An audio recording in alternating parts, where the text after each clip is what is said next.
네, 김건희 씨 재판 얘기를 다시 좀 해봐야 될 것 같습니다. 저희 뉴스 시간에 새롭게 나온 소식들을 전해드리긴 했는데 연지환 기자와 다시 한번 분석을 하겠습니다. 일단 1심 선고는 내년 1월 28일입니다. 특검이 징역 15년을 구형했네요. 어떻게 봐야 됩니까? 네, 말씀하신 대로 이 징역 15년에 벌금 20억 원 그리고 추징금 9억 4천여만 원을 선고해달라고 재판부에 요청을 했습니다. 특검은 대한민국 역사에 영원히 부끄럽게 기록될 법치 파괴 행위라면서 양형 기준 각 최고형이 선택돼도 부족함이 크다 이렇게 설명을 했습니다. 예. 그러니까 도이치 주가 조작 명태균 정치자금법 위반 통일교 금품수수 각 사건에서 이 법이 정한 최고형을 선택해서 이 합한 게 이 징역 15년인데요. 이 징역 15년을 내려달라고 설명을 한 겁니다. 예. 김건희 씨의 최후 진술도 다시 한번 짚어보죠. 김건희 씨가 이 재판부 앞에서 처음으로 직접 자신의 입장을 밝힌 게 이 최후 진술인데요. 채 1분도 안 걸렸습니다. 1분도 안 걸렸군요. 그렇습니다. 내용을 보면 정말 억울한 점이 많지만 잘못한 점이 많은 것 같다면서 그렇다고 해서 특검이 말하는 건 다툴 여지가 있는 것 같다 이렇게 말을 했습니다. 또 어쨌든 저로 인해서 국민들께 큰 심려를 끼친 점은 진심으로 죄송하다며 진심으로 반성한다 이렇게 말을 했습니다. 억울한 게 많다면서도 잘못한 게 많다. 다툴 여지가 있다면서도 국민들께 이 죄송하다 다소 애매모호한 입장을 내보였다 이렇게 볼 수가 있습니다. 예. 앞서 김건희 씨의 변호인은 무죄를 선고해달라고 주장을 했습니다. 예. 억울한 점이 많지만 잘못한 점이 많은 것 같다. 억울한 게 많으면 잘못한 게 별로 없는 거고 잘못한 게 많으면 억울하지 않을 텐데 앞뒤가 좀 안 맞는 것 같습니다.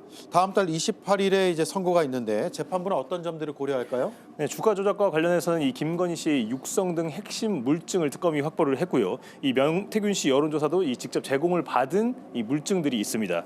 특히 이 통일교 금품 수수는 전달자인 건진법사의 핵심적인 진술도 나왔습니다.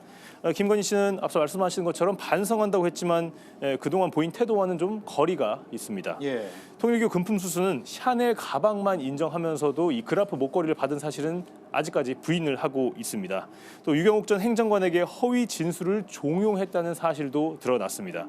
이 재판부도 선고를 할 때 이런 김건희 씨가 그동안 보여왔던 태도를 참고할 것으로 예상이 됩니다. 네. 자, 마지막 질문인데요. 3대 사건의 결심 재판이 오늘 있었지만 김건희 씨에 대한 수사는 남아있고 또 윤석열 전 대통령에 대한 처분도 있죠?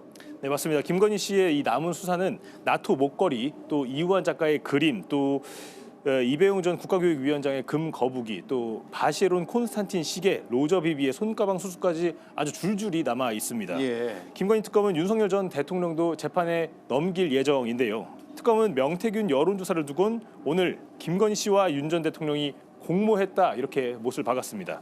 김건희 씨가 받은 귀금속이나 그림, 사치품 등도 특검은 윤 전 대통령과 관련이 있는 것으로 의심을 하고 있습니다. 내일과 오는 11일에 김건희 씨를 조사한 뒤 오는 17일에 윤 전 대통령도 소환 조사할 예정인데요. 소환이 이루어진다면 여러 차례 체포 시도를 했던 이 김건희 특검의 첫 번째 윤석열 전 대통령에 대한 소환 조사가 됩니다. 예, 시청자들께서 모든 혐의에 대해서 15년 구형한 것으로 아실 수도 있는데 여러 사건들에 대한 수사는 줄줄이 또 남아있다 이렇게 정리하면 되겠군요. 잘 들었습니다. 연지환 기자였습니다. JTBC 뉴스를 시청해 주셔서 고맙습니다. 저희는 저녁 6시 30분 뉴스룸에서 뵙겠습니다.